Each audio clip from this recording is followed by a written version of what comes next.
ओम शांति।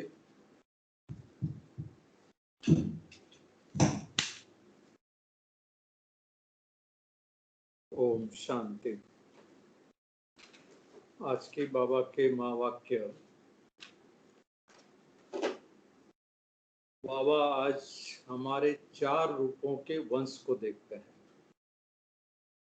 पहला वंश है हमारा शिववंशी, सेकंड है ब्राह्मण वंशी, थर्ड है देवता वंशी और चौथा है इष्ट देव वंशी।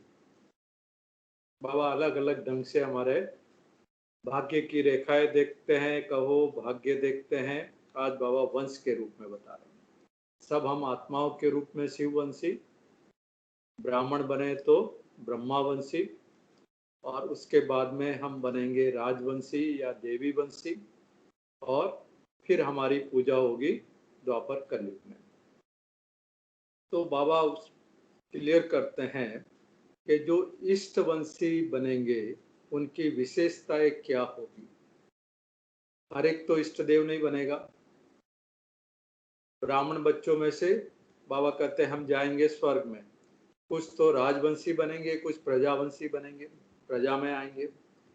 जो राज्य में आएंगे, राजाई में आएंगे, उनमें से फिर वो इष्ट देव बनेंगे, चाहे छोटा बन रहा हो बड़ा बन रहा हो। तो बाबा कहते हैं, बाबा 8 विशेषताएं बताते हैं। उन विशेषता के आधार पर हमें चेक करना है कि हम इष्ट देव कहाँ तक बने हैं या इष्टवंशी कहाँ तक बने हैं। दूसरा, बाबा दीदी से मुलाकात में दीदी से एक प्रश्न पूछते हैं कि अभी जो महारथी बच्चे हैं, महारथी बच्चे मतलब उस समय दादिया वगैरह जो भी थी 78 में, कि उनमें कुछ में ब्रह्मा के संस्कार है और कुछ में विष्णु के संस्कार है। तो दोनों में डिफरेंस क्या है, दोनों में श्रेष्ठ कौन है। बाबा ने एक प्रश्न देके दीदी को होमवर्क दे दिया कि उस पर विचार सागर मंथन करना। नेक्स्ट मुरली में बाबा अभी तक हमने जो भी सेवा की, बाबा वो सेवा का पूरा देखते हैं। जैसे एक कमांडर इन चीफ होता ना, वो पूरा देखता है आर्मी कितनी बनी हुई है, कितने में महारथी है, कितने घुड़सवार है, टैंक कितने हैं, बारूद कितना है, कितना एरिया हमने युद्ध पे है तो कितना कवर कर लिया है। तो बाबा आज देखते हैं हमारी सेवा का। बाबा कहते हैं क्या क्या किया आपने, कितने एरिया में फैल गए हो, यानी कितने सेंटर हो गए हैं, वो सब देखते हैं। बाबा कहते हैं आपने आत्म बम यूज किया है, लेकिन एक बम अभी परमात्म बम यूज नहीं किया है। तो जब तक परमात्म बम यूज करेंगे तो बाबा कहते हैं तभी बाप की प्रत्यक्षता होगी। और बाप की प्रत्यक्षता का आधार है सत्यता। सत्यता मतलब सच्चाई और सफाई। बाबा समझाते हैं, मतलब समझाते हैं सच्चाई का मतलब क्या है, सफाई का मतलब क्या है। और बाबा कहते हैं सत्यता का आधार है एक तो स्वच्छता और दूसरा है निर्भयता। तो निर्भयता का क्या मतलब है वो बाबा डिटेल में समझाते हैं। बाबा कहते हैं जब ये परमात्म बम छोड़ोगे तब परमात्मा की प्रत्यक्षता होगी।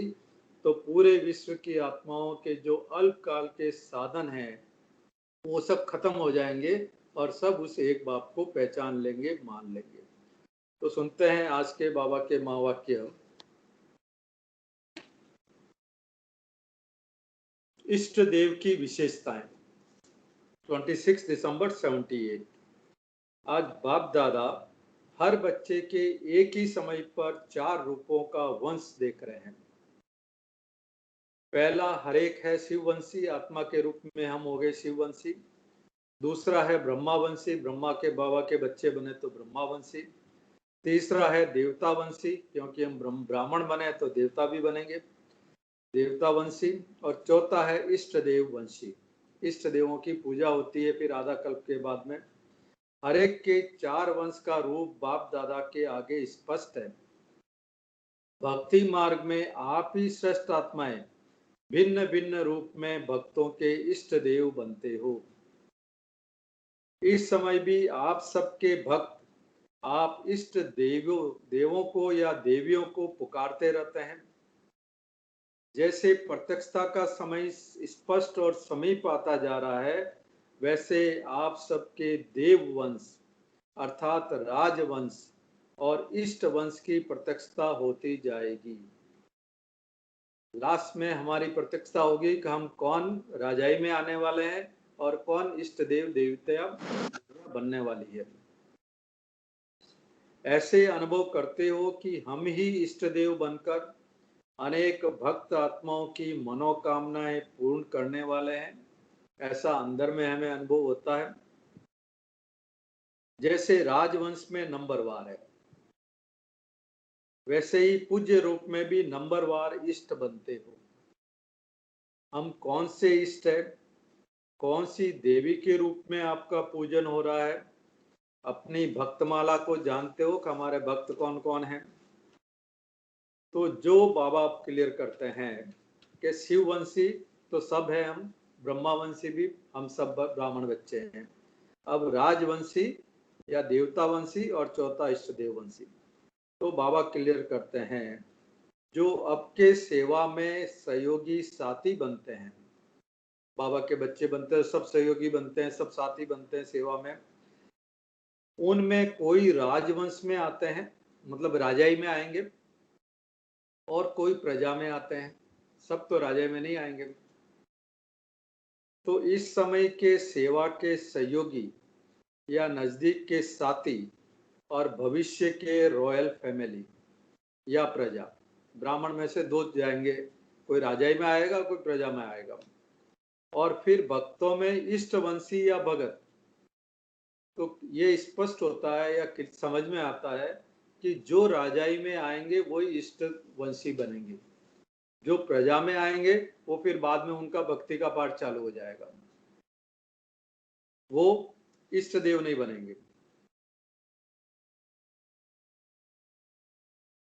तो भविष्य के अभी के सेवा के सहयोगी या नजदीक के साथी, भविष्य के रॉयल फैमिली या प्रजा, और फिर भक्ति में इष्टवंशी या भगत। इष्ट देवों की भी वंशावली दिखाते हैं ना, देवताओं भी दिखाते हैं ना, वो देवता था, उनका बेटा ये देवता हुआ, उनका बेटा ये देवता हुआ, उनकी भी वंशावली दिखाते हैं। तो अपने आप से पूछो कि हम राजवंशी सो इष्टवंशी है, क्या हम राजाई में आएंगे और फिर इष्ट देवता बनेंगे? किस नंबर, अगर इष्ट देवता बनेंगे तो किस नंबर के इष्ट हो? कोई इष्ट देव की रोज पूजा होती है, कोई कोई की कभी कभी होती है, कोई की नियम प्रमाण युक्त रूप से पूजा होती है, कोई की जब आया जैसे आया वैसी होती है, रोज पूजा नहीं होती है, युक्त नहीं होती है। कोई की बड़े धूमधाम से वैरायटी वैभवों से पूजन होता है, और कोई की कभी कभी धूमधाम से होती है, साल में एक बार उनका होता दिन, तब हो जाती पूजा। कोई की भक्तमाला बहुत बड़ी होती है, अनगिनत संख्या के भक्त होते हैं। किसकी भक्तमाला बड़ी होगी? कभी किसकी है भक्तमाला बड़ी? किसकी होती है? या तो जगदम्बा की होती है, या फिर हनुमान के या गणेश के, सबसे ज्यादा भगत इनके ही होते हैं। और कोई के बहुत थोड़े से भगत होते हैं। लेकिन ब्राह्मण वंशी सो राजवंशी छोटा या बड़ा इष्ट देव जरूर बनते हैं। जो ब्राह्मण वंशी से राजवंशी बन जाते हैं, मतलब राजाई में आ जाते हैं, वो इष्ट देव जरूर बनते हैं, मतलब उनकी पूजा होती है, ऐसा समझ में आता है, चाहे छोटा या चाहे बड़ा। लेकिन जो राजवंशी में नहीं आते, प्रजा में चले जाते हैं, फिर वो इष्ट देव नहीं बनते। तो आप सभी भक्तों के इष्ट हो, मालूम नहीं कौन से दरवाजे के कड़े रहते हैं। नहीं, मंदिरों में जैसे देखते हैं ना, तो आप सभी भक्तों के इष्ट हो। बाप दादा आज सभी को इष्ट देव या इष्ट देवी के दो रूप में देख रहे हैं कि मेरे बच्चे कितने पूज्य हैं। अपना पूज्य स्वरूप भी सदा सामने रखो। श्रेष्ठ इष्ट देव बनने वालों की विशेष 8 बातें याद रखो। अब बाबा कहते हैं जो श्रेष्ठ इष्ट देव बनेंगे उनकी 8 विशेषताएं, क्वालिटीज होगी। अब हम अपना चेक कर सकते हैं हमारे में कितनी क्वालिटी है और कितने परसेंटेज में है। जैसे अष्ट शक्तियां याद है ना, इष्ट बनने की 8 विशेषताएं है। उसको तो अच्छी तरह से जानते हो ना, अपने यादगार चित्रों में देखने से वह विशेषता अनुभव होगी। जब हम इष्ट देव इष्ट देवियों के चित्र देखेंगे, चित्र देखने से बाबा कहते हो और विशेषताएं नजर आएगी। पहली विशेषता, इष्ट देव सदा रहमदिल होगा, उनके चेहरे से रहमदिल का भाव प्रकट होगा। कौन सा रहम? हर आत्मा को भटकने या भिखारीपन से बचाने का, यानी हर एक के ऊपर रहम रहेगा, निष्काम रहमदिल होगा। किस पर रहम और किस पर नहीं, ऐसे नहीं, अर्थात बेहद रूप में रहमदिल होंगे। उनके रहम के संकल्प से अन्य आत्माओं को अपने रूहानी रूप या रूह की मंजिल सेकंड में स्मृति में आ जाएगी। उनके रहम के संकल्प से भिखारी को सर्व खजानों की झलक दिखाई देगी। भटकती हुई आत्माओं को मुक्ति या जीवन मुक्ति का किनारा या मंजिल सामने दिखलाई देगी। ऐसा रहमदिल होगा। वो सबको रास्ता बताएंगे, जो आत्माएं भटक रही है, ढूंढ रहे हैं, उन सबको रास्ता बताने वाले होंगे। दूसरी बात, इष्ट देव आत्मा सदैव सर्व के दुख हरता सुख करता का पाठ बजाएगी। दूसरे का दुख अपने दुख के समान समझ के सहन नहीं कर सकेगी। दुख को भुलाने की या दुखी को सुखी करने की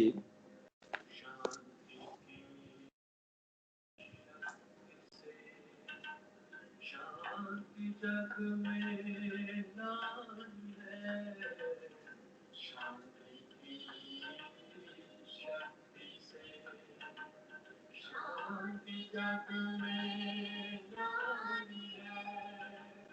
शांत मन हो तन हो शीतल, शांत मन हो तन हो शीतल, ऐसी दुनिया बनानी है, शांति की शक्ति से, शांति जग में लानी है, शांति की शक्ति से।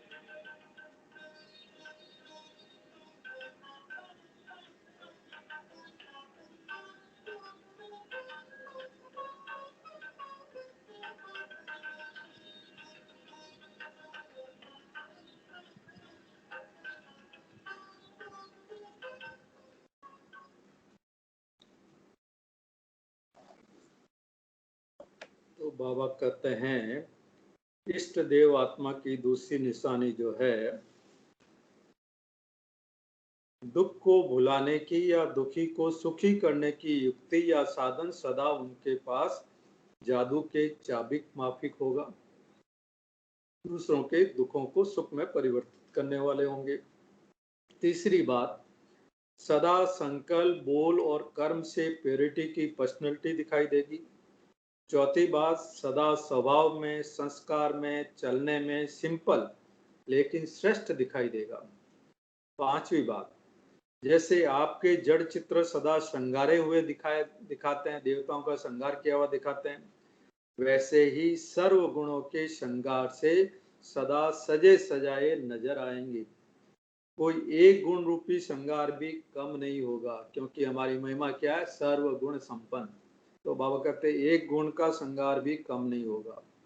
छठी बात, ऐसी इष्ट आत्मा के फीचर्स सदा स्वयं भी कमल समान होंगे और दूसरे को भी कमल समान न्यारा और प्यारा बना देंगे। सातवीं बात, ऐसी इष्ट आत्मा सदा स्थिति में अचल अडोल होगी। जैसे मूर्ति को स्थापित करते हैं, वैसे वह चैतन्य मूर्ति सदा एक रस स्थिति में स्थित होगी। और लास्ट आठवीं बात है, वह सदा सर्व के प्रति संकल्प और बोल में वरदानी होंगे। ग्लानि या शिकायत करने वाले के ऊपर भी वरदानी, ग्लानि करने वालों के प्रति भी वाह वाह के पुष्पों की वर्षा करने वाले होंगे। इसके रिटर्न में इष्ट देव के रूप में पुष्पों की वर्षा ज्यादा होती है। फिर जब भगत पूजा करेंगे तो उनपे वो पुष्प चढ़ाते हैं। महिमा करने वालों की महिमा करना तो कॉमन बात है, लेकिन ग्लानि करने वाले के गले में भी गुणमाला पहनाना जन्म जन्म के लिए भगत निश्चित कर देना है। जिन आत्माओं को जो आपकी ग्लानि कर रहे हैं, आपने उनकी वाह वाह कर दी, तो आपने उनको पूरे कल्प के लिए उनको भक्त पक्का निश्चित कर दिया। साथ साथ वर्तमान समय के सदा सहयोगी बनाना निश्चित हो जाता है।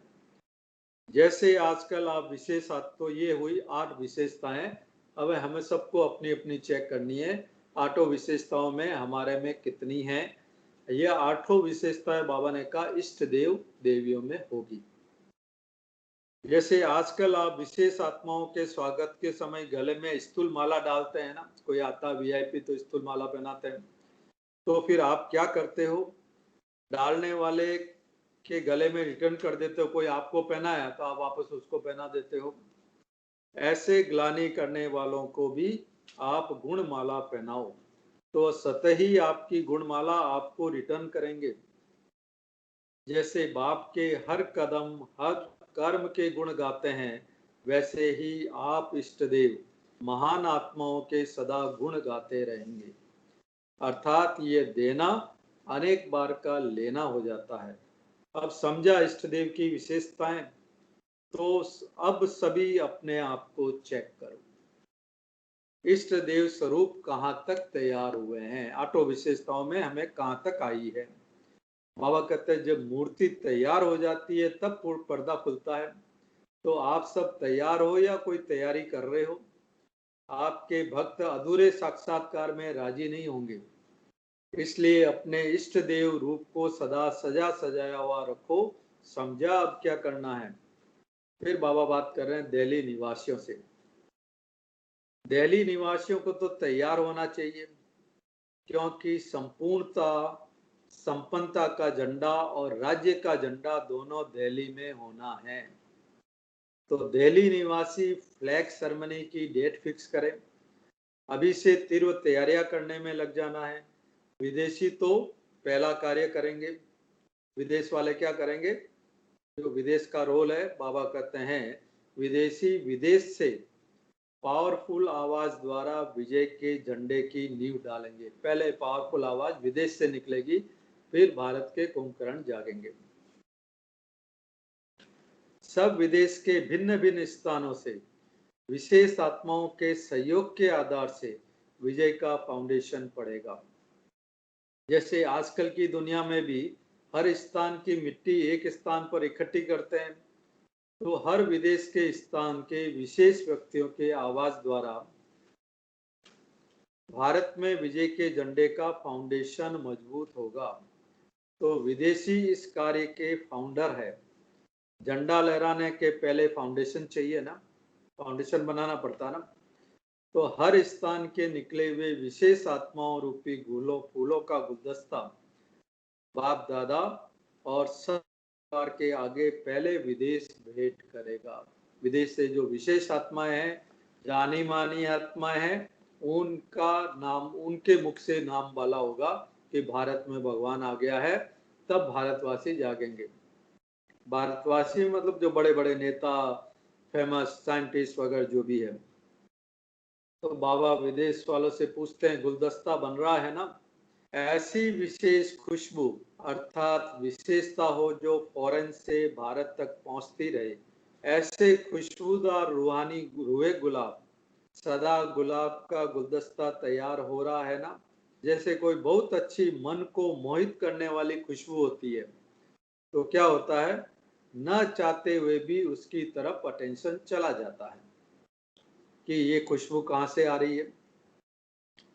तो रूहानी रुए गुलाब फूलों की खुशबू जब भारत तक पहुंचेगी तो सबके अटेंशन को अपनी तरफ आकर्षित करेंगे।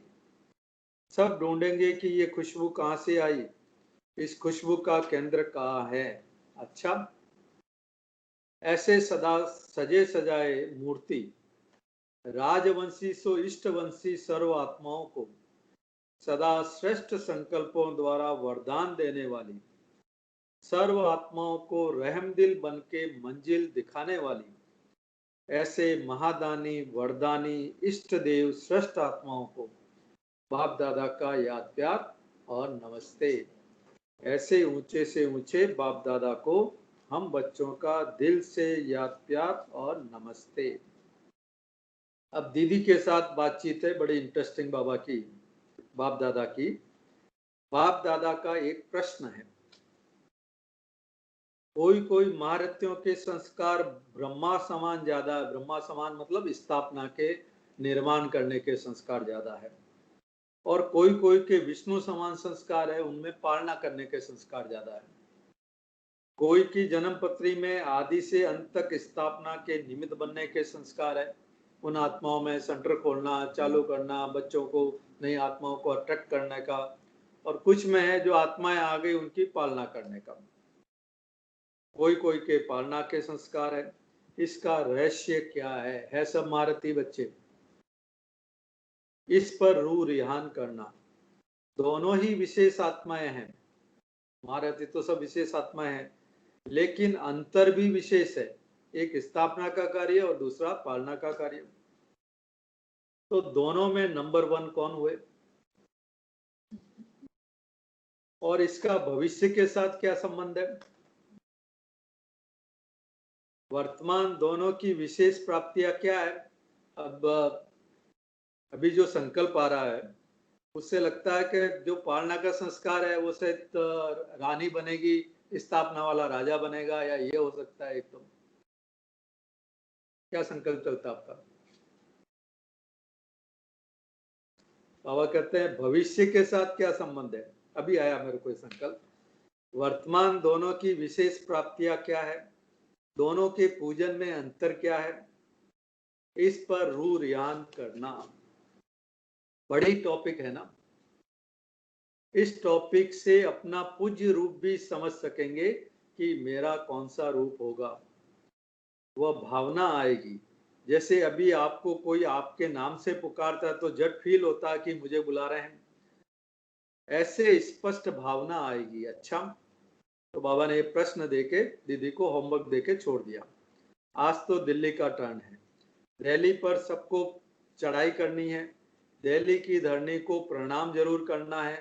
दिल्ली का विशेष पाठ स्थापना में है और बॉम्बे का विशेष पाठ बाबा कहते हैं विनाश में है।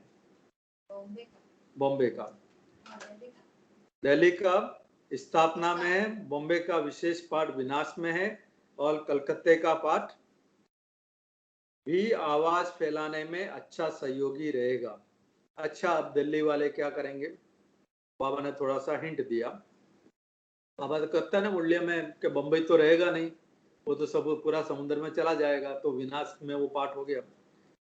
दिल्ली को दिल कहते हैं, तो दिल की धड़कन कैसी है? दिल्ली वाले से पूछ रहे बाबा। बाप दादा की दिल अर्थात स्थापना की दिल। तो स्थापना की दिल का क्या हाल है? तीव्र गति है या धीमी गति है?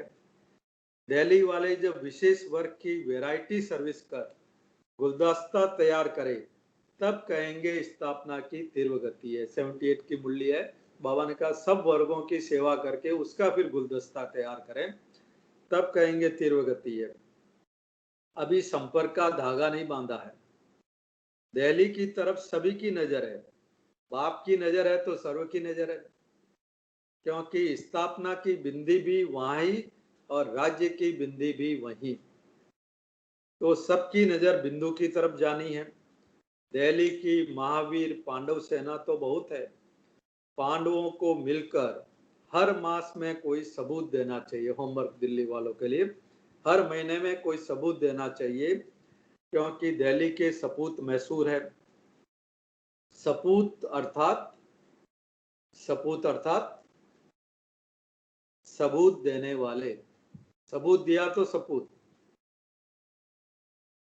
दिल्ली में सेवा की प्रेरणा, दिल्ली से सेवा की प्रेरणा मिलनी चाहिए। जैसे सेंट्रल गवर्नमेंट है वहां पे, तो सेंटर द्वारा सर्व स्टेशन को डायरेक्शन मिलते हैं, वैसे ही सेवा के प्लान्स या सेवा की नवीनता में लाने के लिए पार्लियामेंट होनी चाहिए दिल्ली में, मतलब ब्राह्मण बच्चों की। यही पांडव भवन, पांडव गवर्नमेंट की पार्लियामेंट है।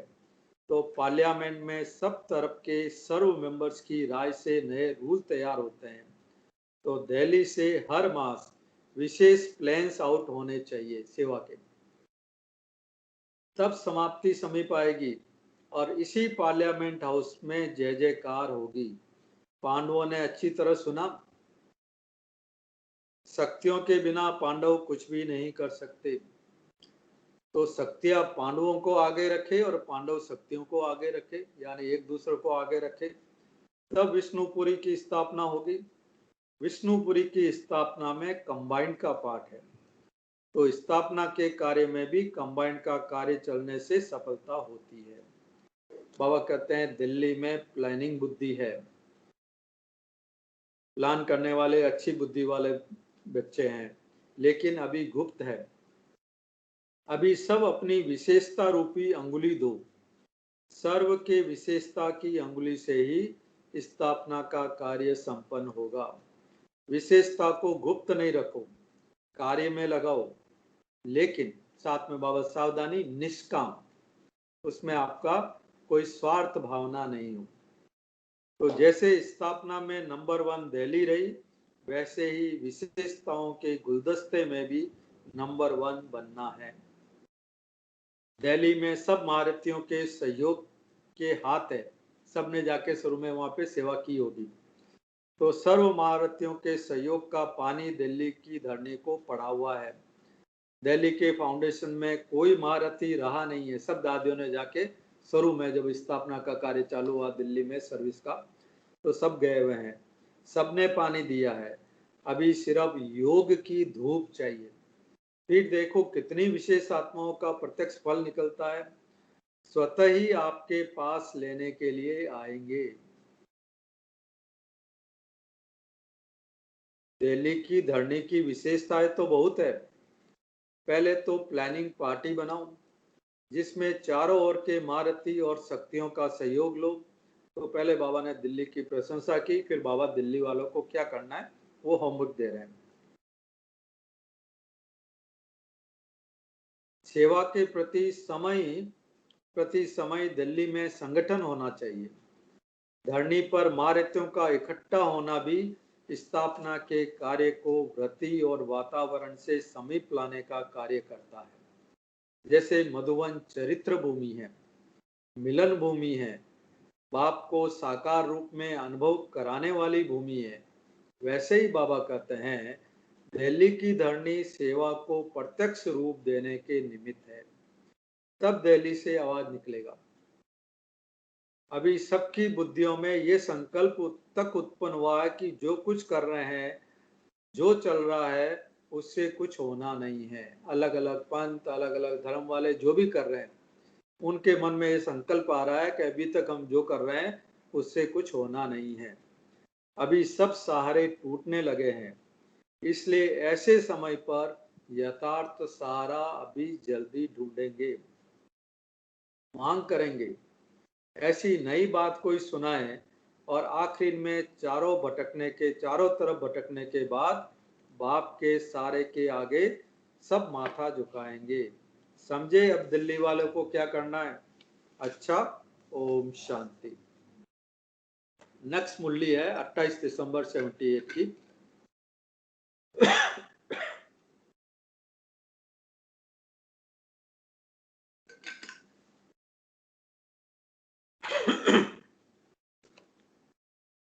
मुरली का टाइटल है परमात्म प्रत्यक्षता का आधार है सत्यता।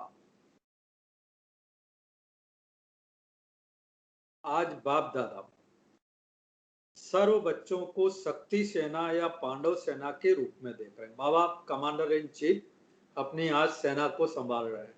सेना कितनी पावरफुल है, क्या अस्त्र शस्त्र है, कहाँ तक उन्होंने अपनी विजय प्राप्त कर ली है।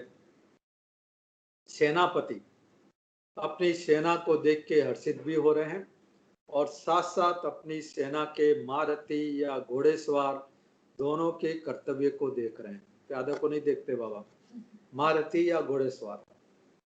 महारथी क्या कर रहे हैं, घोड़ेसवार क्या कर रहे हैं, दोनों ही अपना अपना पार्ट बजा रहे हैं।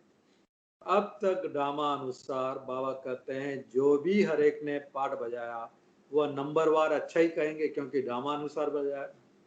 लेकिन अब क्या करना है, अब डायरेक्शन है कमांडर इन चीफ के। महारथियों को अब अपनी कौन सी महावीरता दिखानी है। बाप दादा विशेष महावीरनियों और महावीरों के सेवा के पाठ को देख रहे थे। घोड़ेसवार महारथियों दोनों को देखा, अब बाबा विशेष महारथी पे आ गए कि महारथियों को कौन सी महावीरता दिखानी है। अब तक सेवा के क्षेत्र में कहां तक पहुंचे हैं। जैसे स्थूल सेना का सेनापति नक्शे के आधार पर सदा देखते रहते हैं, सब कहीं भी दिखाते तो उनके सामने एक मैप खुला हुआ होता है, आर्मी कहाँ पहुंच गई, नेक्स्ट अटैक कहाँ करना है, क्या करना है। तो बाबा कहते हैं वो तो स्थूल सेना की बात हुई, कितनी एरिया के विजयी बने हैं, अस्त्र शस्त्र बारूद अर्थात सामग्री कहाँ तक स्टॉक में जमा है और आगे क्या लक्ष्य है। सेनापति ये देखता है।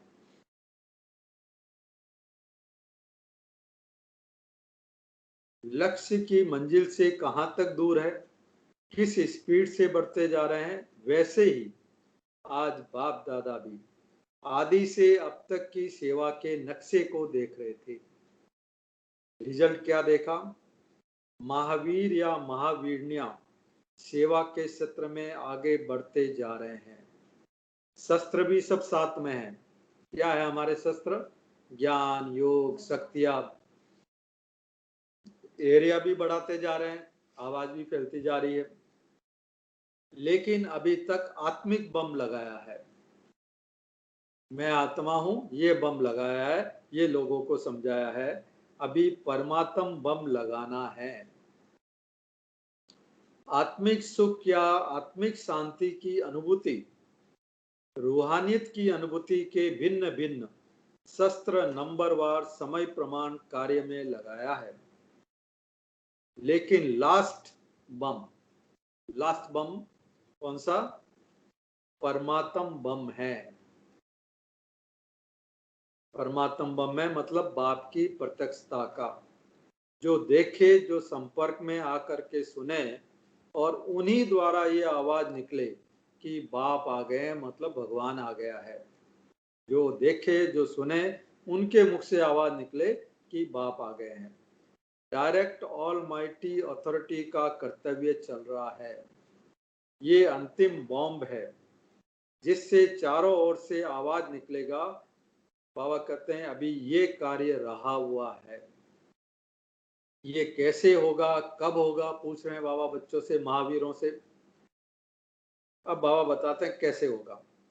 परमात्म प्रत्यक्षता का आधार है, क्या है आधार, परमात्म प्रत्यक्षता का आधार है, जो मुरली का हेडिंग था, सत्यता।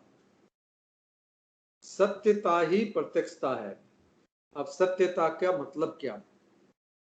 बाबा कहते हैं एक स्वयं के स्थिति की सत्यता और दूसरी सेवा की सत्यता। आगे एक्सप्लेन करेंगे बाबा। सत्यता का आधार है स्वच्छता और निर्भयता। स्वच्छता मतलब प्योरिटी और निर्भयता कोई डर नहीं। इन दोनों धारणाओं के आधार से सत्यता द्वारा ही प्रत्यक्षता होगी। तो प्रत्यक्षता का आधार सत्यता और सत्यता का आधार स्वच्छता और निर्भयता। किसी भी प्रकार की अस्वच्छता अर्थात जरा भी सच्चाई सफाई की कमी है तो कर्तव्य की सिद्धि प्रत्यक्ष हो नहीं सकती। तो स्वच्छता का मतलब बाबा ने क्लियर किया, सच्चाई और सफाई। अब सच्चाई किस बात की और सफाई किस बात की।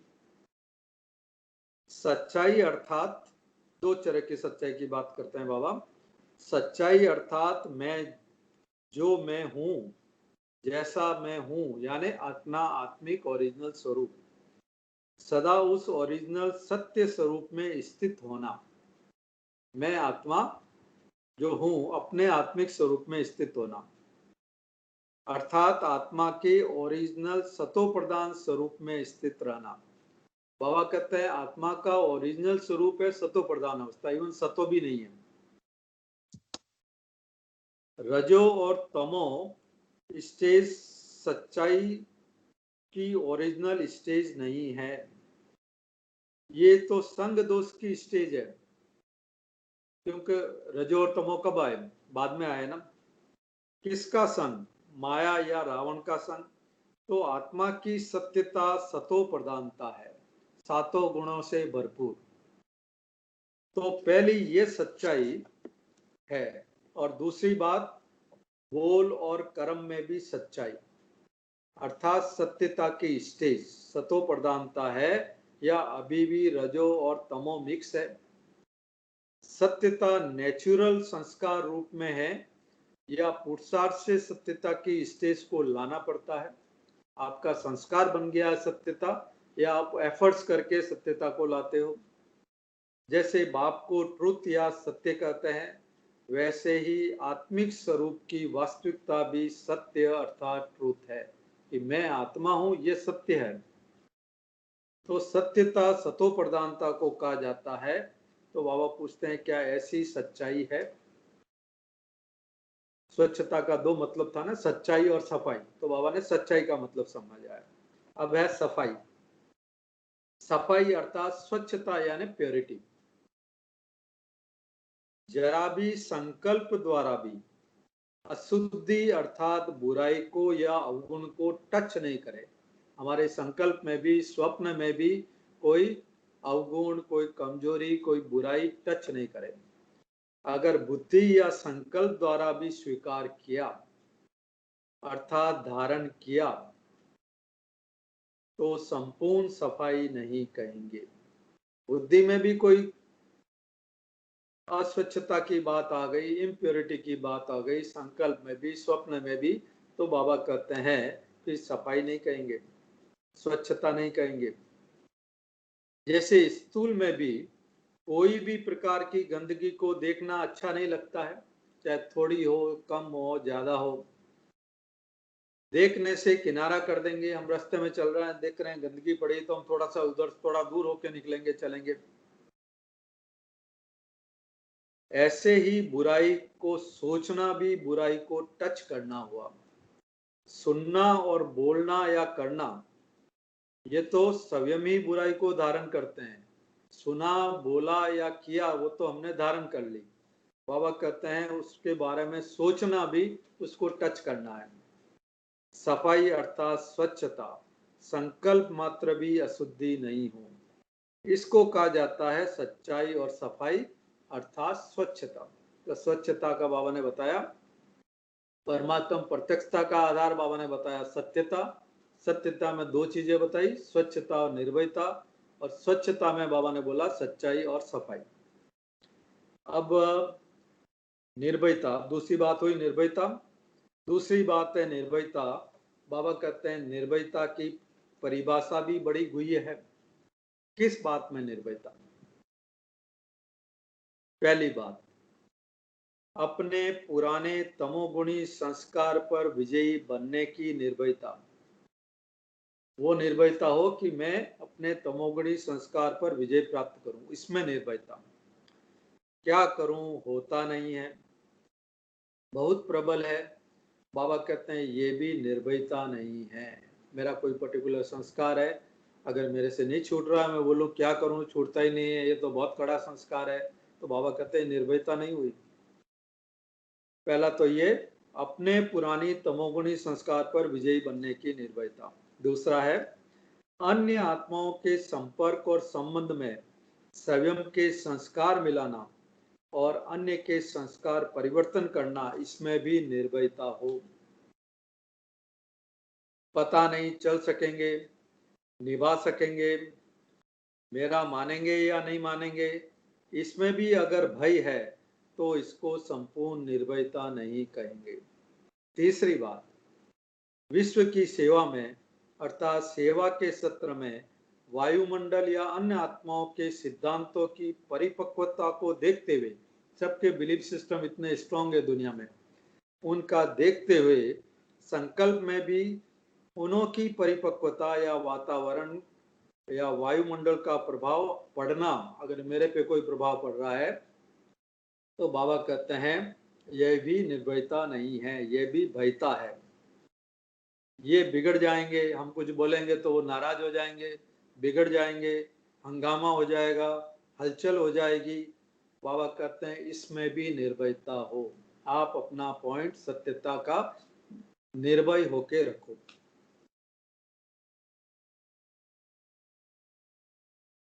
बाबा कहते हैं जब आत्मिक ज्ञानी आप तना द्वारा निकली हुई शाखाएं, हम है तना, बाकी सब निकली है दूसरे धर्म वाले ब्रांचेज। बाबा कहते हैं जब आत्मिक ज्ञानी आप तना द्वारा निकली हुई शाखाएं, वह भी अपने अल्पज्ञ मान्यता में निर्भयता का प्रभाव डालती है। इतने निर्भय होके अपने शास्त्रों के बारे में बात करते हैं। अपनी अल्प मत को प्रत्यक्ष करने में निर्भय होती है, झूठ को सच करके सिद्ध करने में अटल और अडोल रहती है। तो सर्वज्ञ बाप के श्रेष्ठ मत या अनादि आदि सत्य को प्रत्यक्ष करने में संकोच करना भी भय है। शाखाएं हिलने वाली होती है, तना तो अचल होता है। कोई पेड़ देखो तो तना थोड़ी हिलता है, उसकी ब्रांचेज हिलती है। बाबा कहते हैं आपको तना हो, हिलना चाहिए शाखाओं को, और हिल रहे हो आप तना। तो शाखाएं तो निर्भय हो और तना में संकोच के भय की हलचल हो, तो बाबा कहते हैं इसको क्या कहेंगे। इसलिए जो प्रत्यक्षता का आधार स्वच्छता और निर्भयता है, उसको चेक करो कि मेरे में स्वच्छता अर्थात सच्चाई और सफाई कितनी है और निर्भयता कितनी है। इसी को ही सत्यता कहा जाता है। इस सत्यता के आधार पर ही प्रत्यक्षता है। इसलिए अंतिम पावरफुल बॉम्ब परमात्म प्रत्यक्षता अब तक शुरू नहीं की है। अब तक की रिजल्ट में राजयोगी आत्माएं श्रेष्ठ है, राजयोग श्रेष्ठ है, कर्तव्य श्रेष्ठ है, परिवर्तन श्रेष्ठ है, ये बातें प्रत्यक्ष हुई है। लेकिन इनको सिखाने वाला डायरेक्ट ऑलमाइटी है, भगवान है। ज्ञान सूर्य साकार षष्ठी पर उदय हुआ है।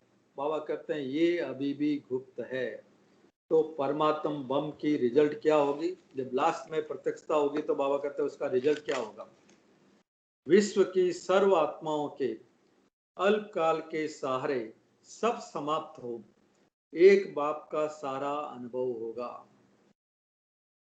जैसे साइंस के बॉम्ब्स द्वारा देश का देश समाप्त हो जाता है, तो पहले का दृश्य कुछ भी नजर नहीं आता, एकदम धरती चौपट हो जाती है, एकदम क्लीन हो जाती है। पहले क्या था मालूम ही नहीं पड़ता। बाबा कहते हैं सब समाप्त हो जाता है। ऐसे ही इस अंतिम बॉम्ब द्वारा सर्व अल्पकाल के साधना रूपी साधन समाप्त हो, एक ही यथार्थ साधन राजयोग द्वारा हरेक के बीच बाप प्रत्यक्ष होगा। हरेक के बीच प्रत्यक्ष होगा मतलब सब लोग मानेंगे। विश्व में विश्व पिता स्पष्ट दिखाई देगा। हर धर्म की आत्मा द्वारा एक ही बोल निकलेगा कि हमारा बाप। ऐसा नहीं हिंदुओं का बाप, मुसलमानों का बाप नहीं, सबका बाप। इसको कहा जाता है परमात्म बॉम्ब द्वारा अंतिम प्रत्यक्षता। अब रिजल्ट सुनी कि क्या कर रहे हैं और क्या करना है।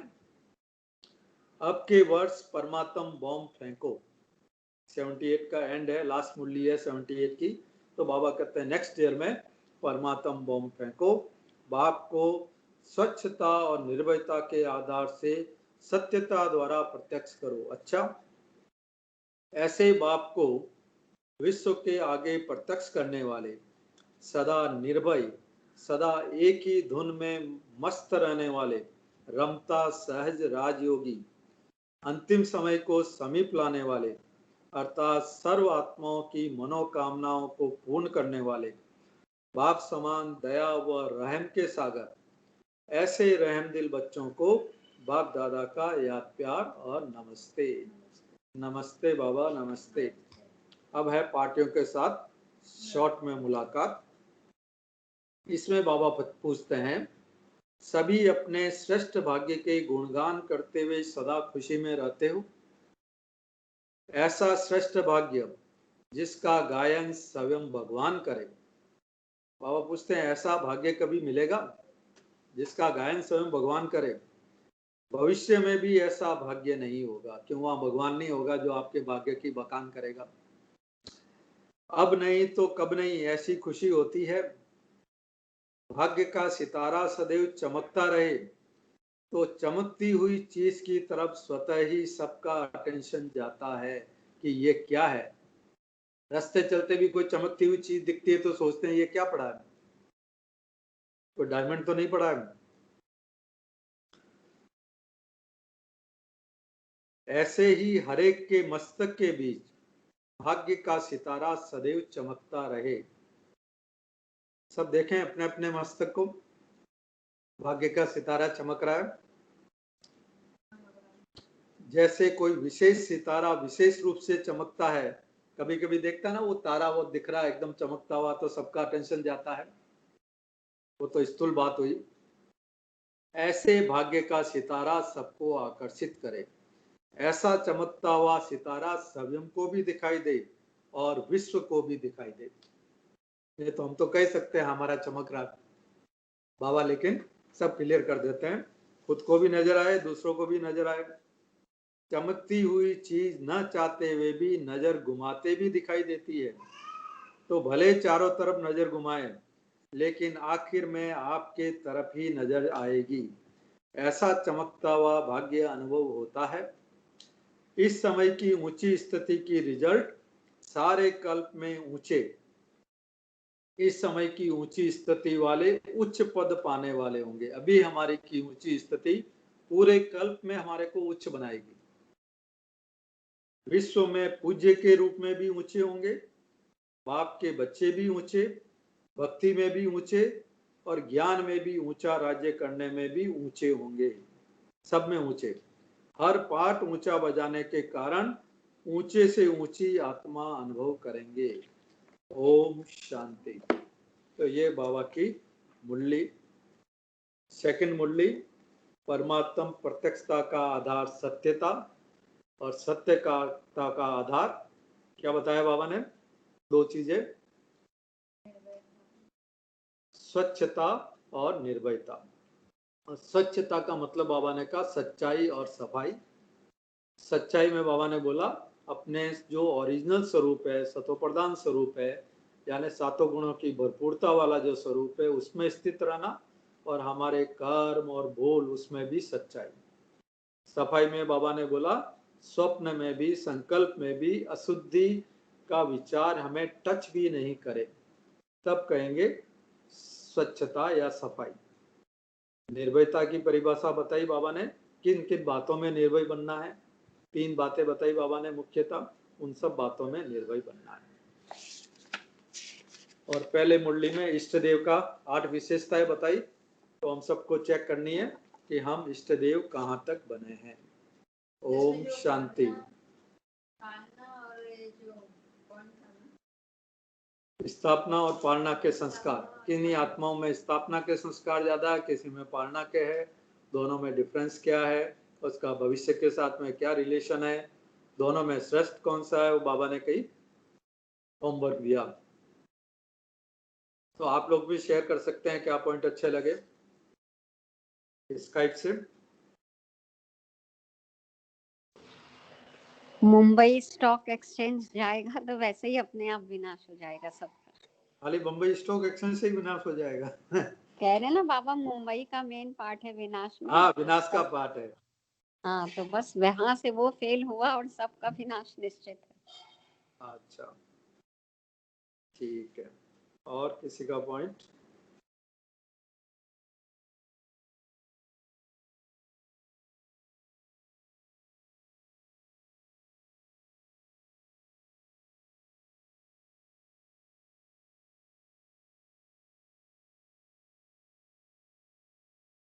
और किसी को शेयर करना।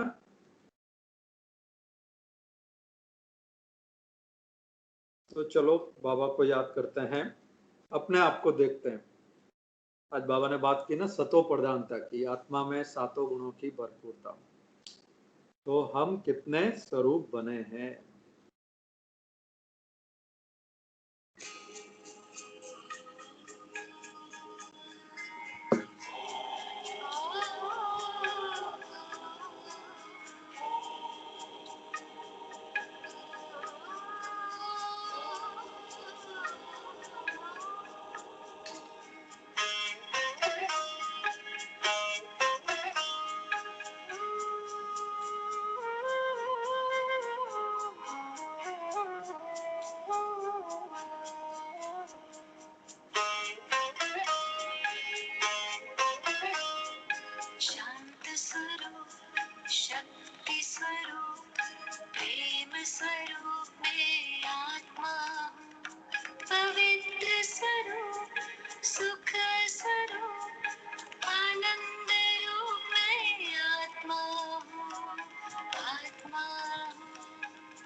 जैसे ज्योति है, सीप में जैसे मोती है, अंबर में जैसे तारे, फूलों में खुशबू होती है, भ्रिकुटी बीच में विराजमान, रूप अनूप में आत्मा, परम पिता की मैं संतान, ज्योति स्वरूप में आत्मा हूँ। शांत स्वरूप, शक्ति स्वरूप, प्रेम स्वरूप में